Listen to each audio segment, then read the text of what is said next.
പാലക്കാട് ബിജെപിയിൽ വൻ പൊട്ടിത്തെറി. ജില്ലയിലെ പ്രമുഖ ബിജെപി നേതാവിന്റെ വീടിനും വാഹനത്തിനും നേരെയാണിപ്പോൾ ആക്രമണമുണ്ടായിരിക്കുന്നത്. ആക്രമണത്തിന് പിന്നിൽ ബിജെപിയിലെ വിഭാഗീയതയാണെന്ന ആരോപണമാണ് ശക്തമായി ഉയർന്നിട്ടുള്ളത്. സംസ്ഥാനത്ത് ബിജെപിക്ക് ശക്തമായ വേരോട്ടമുള്ള പാലക്കാട്ട് ഗ്രൂപ്പ് വടംവലികളും ഏറെ രൂക്ഷമാണ്.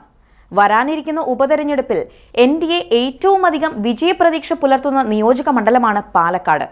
ഇവിടെ ആരാകും സ്ഥാനാർത്ഥി എന്നത് സംബന്ധിച്ച് തർക്കങ്ങൾ നീളുകയാണ്.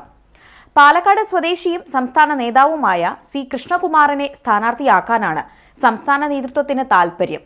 അതേസമയം സംസ്ഥാന വൈസ് പ്രസിഡന്റ് ശോഭാ സുരേന്ദ്രനെ സ്ഥാനാർത്ഥിയാക്കണമെന്ന ആവശ്യമാണ് ബഹുഭൂരിഭാഗം പ്രവർത്തകരും മുന്നോട്ട് വയ്ക്കുന്നത്. താൻ മത്സരിക്കാനില്ലെന്നും ആലപ്പുഴ കേന്ദ്രീകരിച്ച് സംഘടനാ പ്രവർത്തനം നടത്തുകയാണെന്നുമാണ് ശോഭാ സുരേന്ദ്രൻ വ്യക്തമാക്കിയിട്ടുള്ളത്. എന്നാൽ മത്സരിച്ച മണ്ഡലങ്ങളിലെല്ലാം വോട്ട് നില ഉയർത്തിയ പാരമ്പര്യമുള്ള ശോഭയിലൂടെ പാലക്കാട് പിടിച്ചെടുക്കാമെന്ന ആത്മവിശ്വാസമാണ് വലിയ വിഭാഗം പ്രവർത്തകർക്കുമുള്ളത്.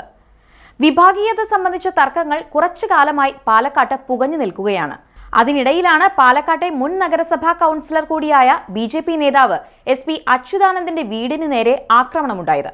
ശോഭാ സുരേന്ദ്രന്റെ അടുത്ത അനുയായിയായ അച്യുതാനന്ദന്റെ സോഷ്യൽ മീഡിയ പോസ്റ്റുകൾ എതിർചേരികളെ പ്രകോപിതരാക്കിയെന്നും അതാണ് ആക്രമണത്തിന് കാരണമായതെന്നുമുള്ള ആരോപണങ്ങളാണ് ഇപ്പോൾ ഉയർന്നിട്ടുള്ളത്.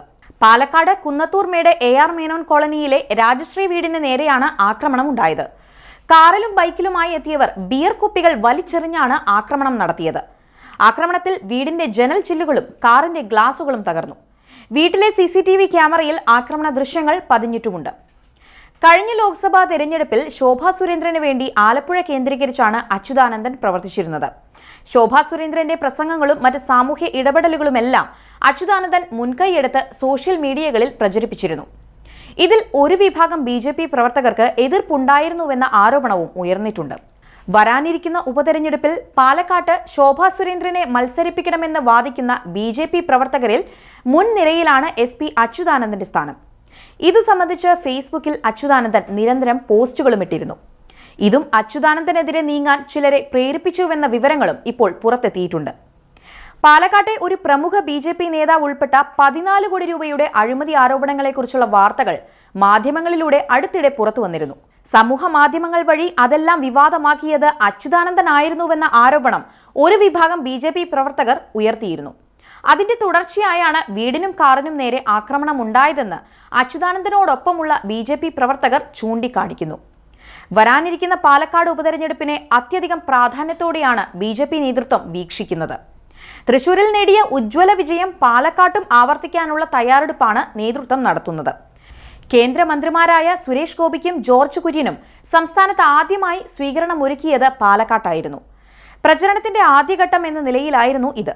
വരും ദിവസങ്ങളിൽ മണ്ഡലം കേന്ദ്രീകരിച്ചുള്ള പ്രവർത്തനങ്ങൾ സജീവമാക്കാനും തയ്യാറെടുക്കുകയാണ് പാലക്കാട്ടെ BJP നേതൃത്വം. ഉപതെരഞ്ഞെടുപ്പിന്റെ രാഷ്ട്രീയ പ്രാധാന്യമായിരുന്നു സ്വീകരണ പരിപാടിയിൽ ഉടനീളം നേതാക്കൾ ഉയർത്തിക്കാട്ടിയത്. അടുത്ത തൃശൂർ പൂരം BJP MP-ക്കൊപ്പം ആഘോഷിക്കുന്നത് പോലെ അടുത്ത കൽപ്പാത്തി രഥോത്സവം BJP MLA-ക്കൊപ്പം നമുക്ക് ആഘോഷിക്കണമെന്ന ആഹ്വാനമാണ് സ്വീകരണ യോഗത്തിൽ ഉടനീളം ഉയർന്നത്. തൃശൂർ തന്നതുപോലെ പാലക്കാടും നിങ്ങൾ എനിക്ക് തന്നാൽ ഈ കേരളം ഞങ്ങൾ ഇങ്ങ് എടുക്കും എന്ന മന്ത്രി സുരേഷ് ഗോപിയുടെ പഞ്ച് ഡയലോഗുകൾ സോഷ്യൽ മീഡിയകളിൽ വൈറലുമാണ്. അതിനിടയിലാണിപ്പോൾ ഗ്രൂപ്പ് വൈരം അതിന്റെ എല്ലാ സീമകളും ലംഘിച്ച് പാലക്കാട്ട് തിളച്ചുമറിയുന്നത്. BJP പ്രവർത്തകർ പരസ്യമായി പറയുന്നില്ലെങ്കിലും ശോഭാ സുരേന്ദ്രൻ സ്ഥാനാർത്ഥിയാകണമെന്ന ആവശ്യം ഉയർത്തുകയും എതിർചേരികളെ വിമർശിക്കുകയും ചെയ്തതിനാലാണ് അച്യുതാനന്ദന്റെ വീടിന് നേരെ ആക്രമണം ഉണ്ടായതെന്ന വികാരം BJP അണികൾക്കിടയിൽ ശക്തമാണ്. LDF UDF മുന്നണികളാകട്ടെ ഈ സാഹചര്യത്തെ രാഷ്ട്രീയ ആയുധമാക്കി മാറ്റുകയുമാണ്. തന്റെ വീട് ആക്രമിച്ചത് സ്വന്തം പാർട്ടി പ്രവർത്തകർ തന്നെയാണെന്ന് അച്യുതാനന്ദൻ നേരിട്ട് പറയുന്നില്ലെങ്കിലും തനിക്ക് വേറെ ശത്രുക്കൾ ആരുമില്ലെന്ന അദ്ദേഹത്തിന്റെ വാക്കുകളിൽ എല്ലാം ഒതുക്കിയിട്ടുണ്ട് എന്നതാണ് യാഥാർത്ഥ്യം. വീട്ടിലെ CCTV ദൃശ്യങ്ങൾ അടക്കമാണ് പാലക്കാട് ടൗൺ സൗത്ത് പോലീസ് സ്റ്റേഷനിൽ അച്യുതാനന്ദൻ പരാതി നൽകിയിരിക്കുന്നത്. വീടിന് നേരെ ആക്രമണം നടത്തിയത് BJP നേതാക്കളുടെ അറിവോടെയാണെന്ന് വ്യക്തമായാൽ പാലക്കാട്ടെ BJP നേതൃത്വത്തിൽ അത് വലിയ പൊട്ടിത്തെറികൾക്ക് വഴിയൊരുക്കുമെന്നത് ഉറപ്പാണ്.